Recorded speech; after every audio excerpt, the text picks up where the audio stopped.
मस्तगड परिसरातील अनोळखी इसमाचा खून करणाऱ्या आरोपीतास 5 तासात केले जेरबंद।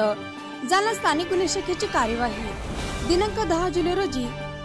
मयत अनोळखी पुरुषास अज्ञात आरोपिताने गळा आवळून तसेच त्याच्या डोक्यात जबर दुखापत करून जीवानीशी ठार केले म्हणून सरकारतर्फे फिर्यादीनामे आरती शेषराव जाधव वय वर्ष 35 व्यवसाय नोकरी सहाय्यक पोलीस निरीक्षक पोलीस ठाणे कदम जालना यांच्या फिर्यादीवरून दिनांक 10 जुलै रोजी कदम जालना पोलीस ठाणे येथे गुन्हा दाखल करण्यात आला होता। सदर अनोळखी मयताचा खून करणाऱ्या अज्ञात आरोपीचा शोध घेऊन गुन्हा उघडकीस आणण्याबाबत माननीय पोलीस अधीक्षक अजय कुमार बन्सल यांनी पंकज जाधव पोलीस निरीक्षक स्थानिक गुन्हे शाखा जालना यांना सूचना दिल्या होत्या। त्या अनुषंगाने पंकज जाधव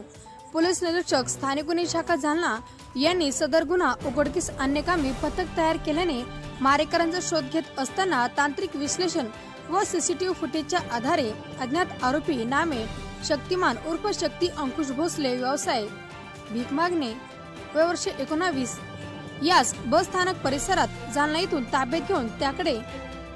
गुन्ह्याच्या अनुषंगाने चौकशी केली असता त्यांनी गुन्ह्याची कबुली देऊन मयताने आरोपितावर अनैसर्गिक संबंध करण्याचा प्रयत्न केला। त्यामुळे आरोपिताने मयतच्या डोक्यात वीट मारून जखमी करून त्या कपड्याच्या साह्याने गळा आवळून खून केला व त्या ठिकाणी पळून गेला। सदर कार्यवाही पोलीस अधीक्षक अजय कुमार बन्सल, अप्पर पोलीस अधीक्षक आयुष नेपानी, उपविभागीय पोलीस अधिकारी अनंत कुलकर्णी यांच्या मार्गदर्शनाखाली जालना स्थानिक गुन्हे शाखेचे पोलीस निरीक्षक पंकज जाधव, सहाय्यक पोलीस निरीक्षक योगेश उभाळे, पोलीस उपनिरीक्षक राजेंद्र वाघ, पोलीस अंमलदार रामप्रसाद पवरे,